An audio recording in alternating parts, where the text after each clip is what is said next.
मैं खुशदार गया jail inspection करने के लिए।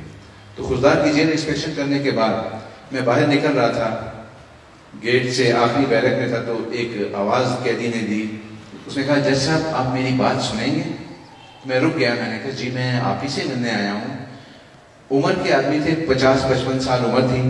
तो जैसे ही मैं जाली के करीब गया वो रोने शुरू हो गए। तो मैंने उनका हुलिया देखा, उनका रोना देखा, तो मैंने उनको दिलासा दिया। मैं कहा, आप मर्द हैं, आप रोए नहीं, रो क्यों रहे हैं? हालांकि कल खुद मैं थोड़ा सा ऐसे हो गया था कुछ मेरे साथ भी। एनी हाउ, तो जब मैंने उनसे पूछा कि क्या हुआ, आप तो मुझे, मैं कराची का रहने वाला हूँ। तो मैंने कहा, आप यहाँ कहाँ? तो मैंने उनका हिस्ट्री टिकट देखा तो उनको उम्र कैद की सजा थी। मैं बड़ा हैरान हुआ कि शक्ल और वजह से तो ये आदमी क्रिमिनल रखता नहीं, इसको सजा कैसे हो गई? जब मैंने जेल का रिकॉर्ड वहां से करी, साथ मेरे स्टाफ था, तो मैंने कहा, किस में कैद हुए? उन्होंने कहा, इनको 9C की सजा हुई है। तो मैं बड़ा हैरान हुआ। मैंने कहा, आप नार्कोटिक्स का काम करेंगे तो सजा तो होगी। उनका रोना बंद ही ना हुआ। तो उन्होंने कहा, आप मेरी बात सुनेंगे? मैंने कहा, बिल्कुल आप बात कीजिए। उन्होंने कहा, जी मेरी एक भतीजी थी, उनकी हमने कोयटा में शादी की थी। मैंने कहा, ठीक। उन्होंने कहा, 1 साल शादी चली, 1 साल के बाद डिवोर्स हो गया, निभाह नहीं हुआ। तो भतीजी को मैं कराची ले आया। हमने कोयटा की फैमिली कोर्ट में उनका सूट फाइल किया डॉरी आर्टिकल्स के रिटर्न का, तो वो सूट डिग्री हो गया।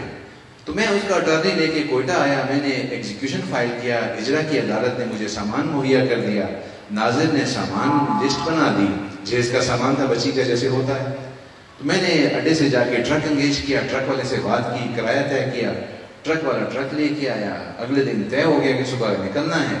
सुबह ट्रक वाला आया, उसको उसकी जो अदायगी करनी थी वो की, ट्रक में सामान डाला और मैं ड्राइवर के साथ बैठ के कराची रवाना हो गया। जब मैं रास्ते में हम पहुंचे उथल के करीब, तो वहाँ ट्रक को रोका गया। उन्होंने रोक लिया चेक पोस्ट पे। उन्होंने कहा, जी ये ट्रक में आपका सामान है? उन्होंने कहा, हाँ जी मेरा सामान है। आप कौन है? उन्होंने कहा, जी मैं कराची का आदमी हूँ, कराची जा रहा हूँ। ड्राइवर को भी रोक लिया, मुझे भी रोक लिया। उन्होंने कहा, जी हमारी इतना है कि इस ट्रक में चर्च जा रही है। उन्होंने कहा, नहीं जी ये बच्ची के जेस का सामान है, ये मैं सामान लेके जा रहा हूँ, और ये चीज़ें हैं, और पलंग है, बिस्तर हैं, और बाकी चीज़ें हैं सारी। और मैंने उनको रसीद भी दिखाई, नाजिर की रिपोर्ट दिखाई, इजरा का हुक्म भी दिखाया।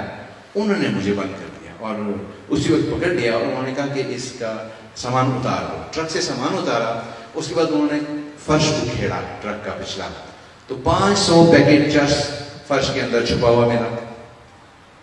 तो उन्होंने मुझे भी बंद कर दिया, ड्राइवर को भी बंद कर दिया। अगली कहानी बड़ी अजीब सी है।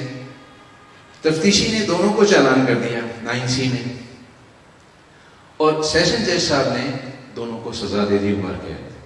तो मैंने उस कैदी को कहा, मैंने कहा आपने डॉक्यूमेंट एग्जिबिट नहीं कराए होंगे। उसने कहा, जी मेरी डिफेंस प्ली भी यही थी, मैंने तमाम डॉक्यूमेंट एग्जिबिट भी करवाए थे, रसीदें भी, इसके बावजूद जज साहब ने सजा दे दी। तो मुझे बड़ी तकलीफ हुई। मैंने कहा, आपकी पेशी? उन्होंने कहा, जी 3 साल से मेरा केस नहीं लगा सुनवाई के लिए। मुझे और भी बड़ी तकलीफ हुई। मैं निज़ाम की बेहतरी की बात कर रहा हूँ, ज़हन में रखिएगा। मैं कोयटा आया, मैंने अपने चीफ जस्टिस को कहा, मैंने कहा सर मैं इंस्पेक्शन करके आया हूँ, इस तरह का केस आया, अगर आप इजाज़त दें मैं ये केस अपने पास लगवाना चाहता हूँ। तो उन्होंने मुझे सताइश भी की और कहा कि ज़रूर, यही काम तो करने के हैं आप, क्यों मुझसे क्यों पूछ रहे हैं? मैंने रोस्टर को कहा, ये फाइल मुझे दे दो। रोस्टर से फाइल लेकर मैंने इसको कहा सुबह फिक्स कर दो और वकील को नोटिस कर दो। मैं वकील का नाम नहीं दूंगा, अगर वो पिंडाल में बैठे उनको याद आ जाएगा। रात को मैंने फाइल पढ़ी, आप यकीन कीजिए हर डॉक्यूमेंट और हर सबूत उसके अंदर मौजूद था उसकी बेगुनाही का। तो मुझे बड़ी तकलीफ हुई कि मेरे इस सेशन जज ने इसको उम्र कैद की सजा कैसे दी, और 3 साल से तो ये अपील हाईकोर्ट में चला नहीं पा रहा। तो जब मैंने ऑर्डर शीटें देखी तो वकील साहब की बार बार गैर हाजिरी पाई। मुझे और भी तकलीफ हुई कि वकील साहब ने गैर जिम्मेदारी का मुजाहरा क्यों किया। मैंने अगले दिन पेशी रखी, वकील साहब नहीं आए, नोटिस तामील किया, वकील साहब नहीं आए। मैंने टेलीफोन करके स्टाफ होगा, वकील साहब जहाँ भी हैं बुलाएं। वकील साहब दोपहर को नसीब हुए मुझे। मैंने वकील साहब को कहा, वकील साहब ये आपका केस है, ये क्या जुल्म कर रहे हैं आप, केस क्यों नहीं चला रहे और आप 3 साल से एडजमेंट ले रहे हैं? तो उसने जवाब दिया, सर ये जालिम मेरी फीस नहीं देता। मुझे और भी तकलीफ हुई।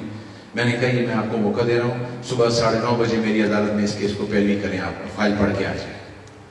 सुबह 9:30 बजे वकील साहब आए। आप यकीन करें मैं झूठ ना कहता हूँ ना कहूँगा, वकील साहब ने सुबह भी फाइल नहीं पढ़ी थी। मैंने 5 मिनट में उसको बरी कर दिया। अब इस एक कहानी में बहुत सारे सवाल हैं, बहुत सारे किरदार हैं। किसने कहाँ ठीक होना है, मेरी क्या जिम्मेदारी है, आपकी क्या जिम्मेदारी है। मैं तो कसम खा रहा हूँ कि मैं अपनी जिम्मेदारी पूरी करूंगा, चाहे मुझे उसके लिए कितने ही कड़वे घोंट क्यों ना करने पड़ जाए। आप बताइए, आप जिम्मेदारी लेंगे?